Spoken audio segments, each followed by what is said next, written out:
How's it going, Foundation Nation? We're here with the Discraft Nuke. Today we're gonna be doing a little disc review. The Nuke's a very fast, overstable distance driver. The choice of players like Ezra Aderhold, Brody Smith, and others on tour. Paul's even put it in his bag here and there, messed around with it some. Very fast disc, a little bit faster than I would personally choose. It's a very wide rim. I would say probably average size hands. It's not uncomfortable. It's just a little bit more than I'm used to. If you have smaller hands, definitely gonna be uncomfortable. But for the average player, you could definitely get behind it. You could definitely get used to it. It's nothing crazy. In my experience, Nukes have been very overstable. If you get them up to speed, they do get a little turn, you can get a little Anhyzer flip out of them. I'm gonna try to throw this relatively flat, see what it does. Just this stock Z one, then we have a beat up ESP one that I'll throw next to it as well.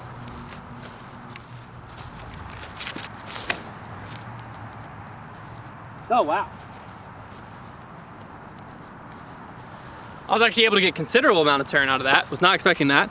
We'll see what this ESP one does.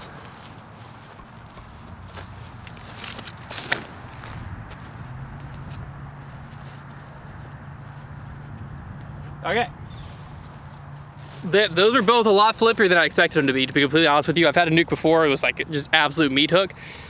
Trying to see, there was a little bit of headwind. I don't think that affected it too much, but we'll see. We'll throw, coming back in a tailwind, I'll try to throw a similar shot and just kind of see what it does. All right, we're gonna put the Nuke on a little bit of Anhyzer here, low power Anhyzer line, a little bit of a right to left tailwind now. So if this flips up, it's not the wind. I'm not expecting it to. Do you mean low power as in not much power, or low power as in low? Low height, a lot of power Anhyzer line. Understood. Low power Anhyzer. Power Anhyzer together. I am about to slip so much.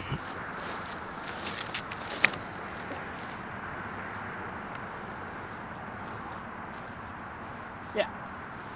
A little more height than intended, but I mean the thing with the Nuke is like, that was not in the air very long at all. It probably went just as far as like my destroyers on Anhyzer go, because it just moves. It just gets out there fast. We'll throw this beat up one a little bit. Oh. Low skipper, skip, skip. Both of those, even though that one was very low, no intention to flip up. So it was definitely the headwind, which makes a lot more sense with my experience with past Nukes. So now I'll probably have Trevor throw Anhyzer next, because me throwing Anhyzer will be out here all day, and then we'll rip some forehands and wrap up the review. All right, I'm gonna throw the Nukes on some Anhyzer. This is a line, I used to carry a Nuke in my bag, and I would throw this Anhyzer line a lot because I used to carry a Nuke specifically for distance shots, because I think they are probably one of the fastest, if not the fastest disc ever made. So yeah, I'm gonna go with some Anhyzer to get a nice S out of it. Start with the Z.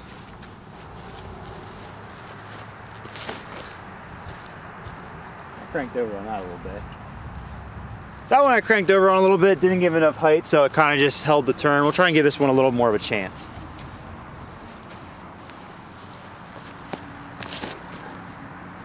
That's a little better. I will say, admittedly, that one I was able to turn a little bit, but one thing about the Nuke that is tricky, and it is a fair point, is it can be a touchy disc. It's fantastic when you hit it right, and if you play it on safe angles like Anhyzer, it's pretty much always going to push Anhyzer really hard. But trying to throw Anhyzer flip to turns or Anhyzer shots like that, it is difficult to get those angles down. When it works, it's a thing of beauty, but when it doesn't, you might overturn it or you might stall it out. So something to think about with the Nuke. It's definitely an advanced level disc. You know, you see the rim thickness and you should know that, but it's very true. All right, we're gonna throw a little forehand action here with the Nuke. Not a disc I would typically choose for the forehand, but just because my forehand's very slow. But we'll see. Trevor's gonna throw, you wanna throw this one? Forehand distance comp. Forehand distance comp with the Nuke, mid-review. Why not? Dang. Oh, he got some wind too. That's gonna be tough. I'm all right with that one. He didn't flex it, but it was a pump. I'm all right with that one. It felt smooth, felt good. Here we go. This one's also more stable, I think, so this will be interesting. Oh, close. That'll be mighty close.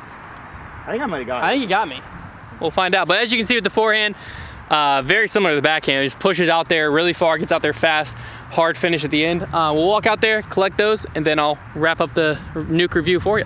Discraft Nuke, very fun disc to throw. A little bit squirrely if you don't have a consistent arm speed or release angle in my experience. That's why I've messed with them in and out of my bag personally, is I just couldn't get them to be super consistent because between I not having a big enough arm speed to throw this disc and my nose angle being inconsistent, I never got a super consistent flight out of it, but a lot of pros have great success. And throwing on Anhyzer, it just moves. It just gets out there fast. Very fast disc, not beginner friendly. If you are a newer player, do not go near the Nuke. It's not for you. I know it's tempting, the 13 speed, you think, wow, this can really get me out there. Don't do it. But if you're an advanced player, you've been playing for a while, you wanna, you're throwing 420, 450, you wanna test yourself, you wanna try something a little bit more advanced that requires a little more skill, a little more consistency to really get out there, the Nuke could be for you, because if you've got that consistency, the release angle, you always have your nose down, you're able to do that, this is probably the farthest flying disc on the market for you. I'm 13 years old and I just started playing disc golf. Can I buy that Nuke? No. Dang. That's the foundation difference. But yeah, check out the Nuke. If you're interested, you want to try it out, you want to see what it's like in the field, head over to foundationdisc.com, pick them up in a bunch of different plastics. We'll see you over there.